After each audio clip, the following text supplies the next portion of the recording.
connecter parce qu'on veut favoriser les échanges, surtout utiliser le chat. Parfait, Merci. merci.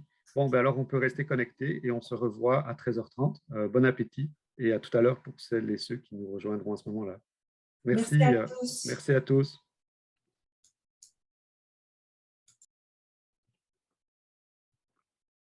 Des lieux que fréquente la personne. Nos interlocuteurs se déplaçaient sans difficulté à Saint-Laurent et se sentaient en sécurité, souvent même plus qu'ailleurs. Certains avaient d'ailleurs vécu dans d'autres quartiers avant, Saint-Léonard, etc. Et souvent, ils faisaient une comparaison entre plusieurs quartiers. Mais, et prochaine diapo, Islem s'il te plaît, leurs cartes étaient très différentes. Chacun ayant son propre cadrage du quartier. Certains plus culturels, d'autres plus professionnels, d'autres plus familiales.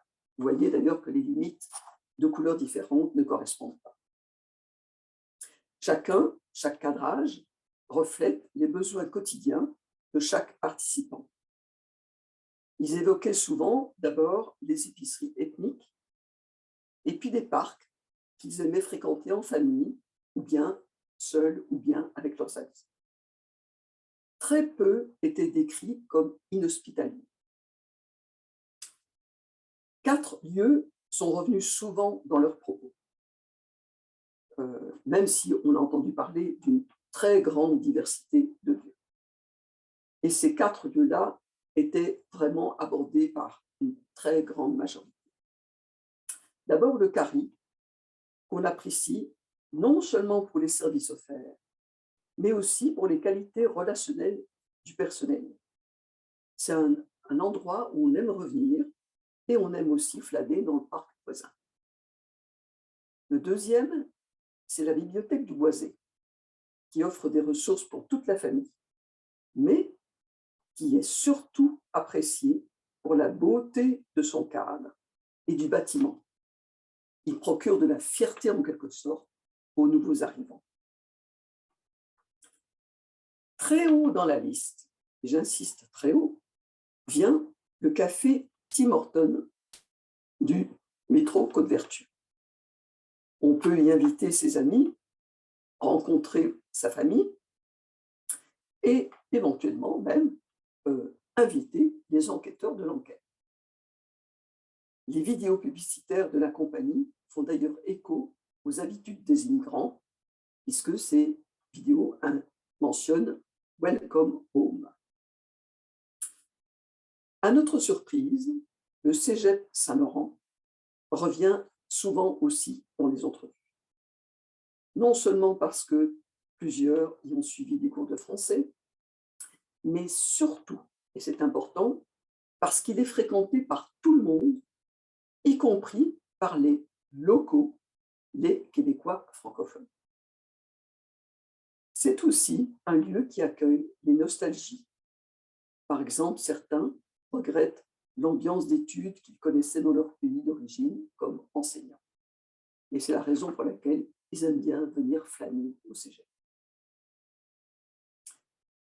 Ces descriptions correspondaient au fond assez bien au concept d'infrastructure d'arrivée proposé par Neus Arno vanEur dans Arrival Infrastructure, Migration and Social Mobilities en 2019, juste au moment où nous faisions notre enquête. Ces auteurs décrivent la manière dont les immigrants arrivent dans un quartier, s'y donnent des points de repère pour poursuivre leur trajectoire. Ce n'est donc pas une destination, mais un moment dans un processus. Ils construisent leur capital de mobilité. Islem, c'est à toi. Merci Annick. En parlant de mobilité, les moyens de transport n'étaient pas tous les mêmes. Il y en a qui étaient avec le métro, il y en a qui se déplaçaient à pied, et il y en a qui se déplaçaient en voiture, et ils étaient plusieurs. Certains étaient encore plus mobiles que d'autres et se sentaient plus confortables dans le quartier.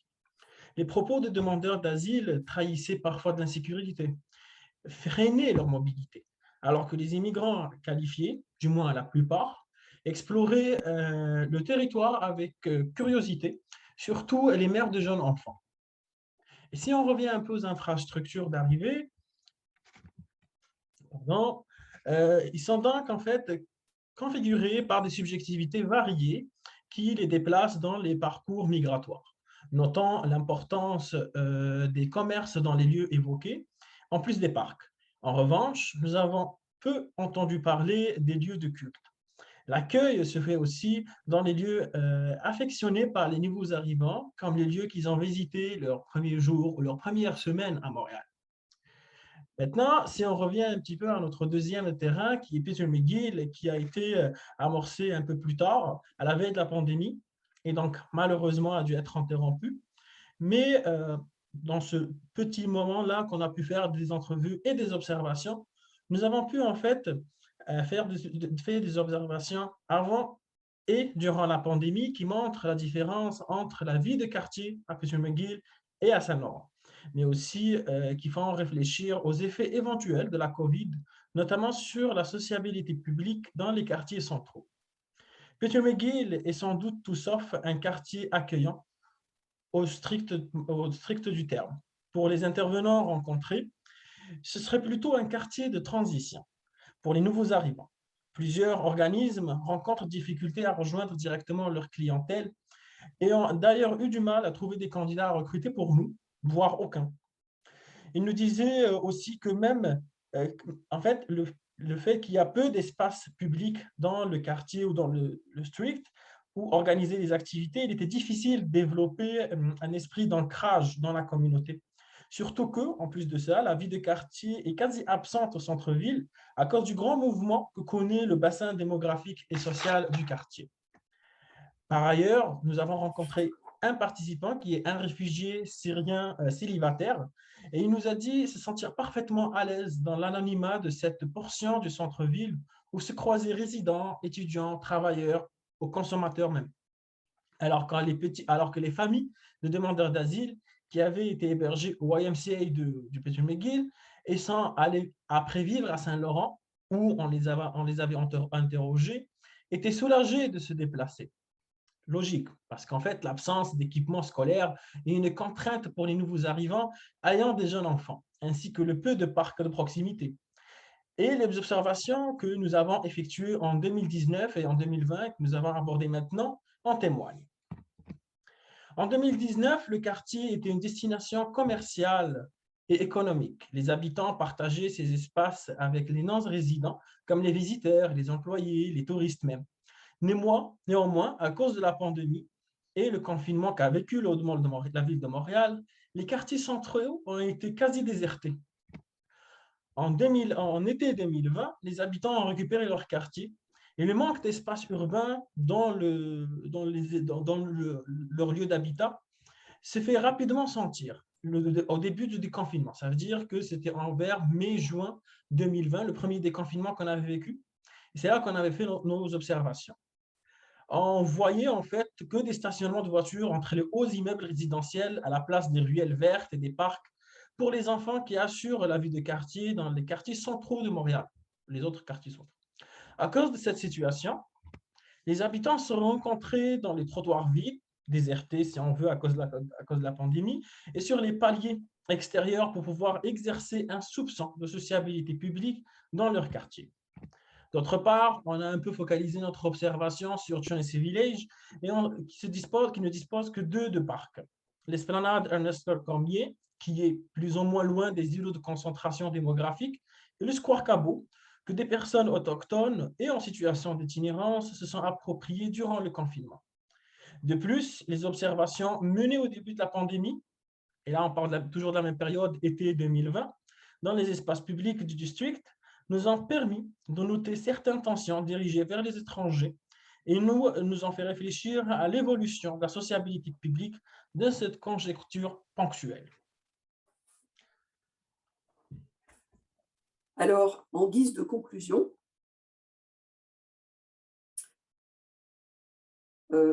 Depuis les années 80, les Montréalais se sont mis à adorer les lieux de la vie publique et la variété des espaces publics. Ils ont donc acquis certaines compétences en matière de sociabilité publique. L'arrivée de la pandémie va bouleverser cet art de cohabiter avec des inconnus dans les espaces publics. On peut en effet présumer que le confinement et les règles de distanciation sociale vont altérer les représentations que l'on se fait des espaces publics et de leur public en alimentant les méfiances. Nous avons montré ailleurs, Islem et moi, que le vocabulaire, le lexique même employé en temps de pandémie était chargé de contresens. Par exemple, on parle de distanciation sociale alors qu'on devrait plutôt parler de distanciation physique. Cet opprobre jeté sur les espaces publics, où la présence policière d'ailleurs se faisait plus lourde, ne risque-t-il pas de nous faire oublier les vertus de la sociabilité publique? Pensons à l'apprivoisement des différences en contexte de superdiversité, comme l'ont fait ressortir de nombreuses recherches. Quelques passages dans les espaces publics dans Peter McGill ont montré que l'inattention civile se faisait rare. Ainsi, l'esplanade Cornier en face du CSCA, et dont Islem a parlé, et qui est un espace habituellement peu fréquenté avant la pandémie, a permis d'observer les modes de cohabitation de différents groupes ethniques. Des Chinois promènent leurs chiens et semblent fuir le regard des autres. Un groupe de femmes turques partagent un repas tout en observant ce qui se passe autour d'elles avec méfiance. De jeunes Maghrébins traversent le parc tout en étant très suspicieux à l'égard des personnes qu'ils croisent. De jeunes Québécois partagent une bière en se tenant bien loin des autres groupes, etc. Bref, l'inattention civile se fait rare. Un de nos étudiants internationaux a même été harcelé dans les escaliers du métro par un itinérant faisant mine de pointer vers lui une mitrailleuse. La police est intervenue rapidement, heureusement. Mais cet incident a sérieusement refroidi les ardeurs de notre équipe en matière d'observation dans les espaces publics. Et nos étudiants ont commencé à porter une attention spéciale à leur tenue vestimentaire pour passer inaperçus dans ce quartier qui était, il n'y a pas si longtemps, une tradition socio-spatiale de la cohabitation interethnique. Il sera dès lors utile, à notre sens, de poursuivre ce travail d'observation dans les quartiers de la superdiversité et qui connaissent une concentration ethnique à la fin de la pandémie, et ce, pour apprécier d'éventuels changements dans la sociabilité publique dans certains types d'espaces et de secteurs. Merci infiniment de votre attention. Merci beaucoup, Annick Islem. C'était très intéressant, très éclairant. Donc, on va faire un 5 minutes de questions, commentaires. Est-ce que quelqu'un a une question ou un commentaire au sujet de cette présentation?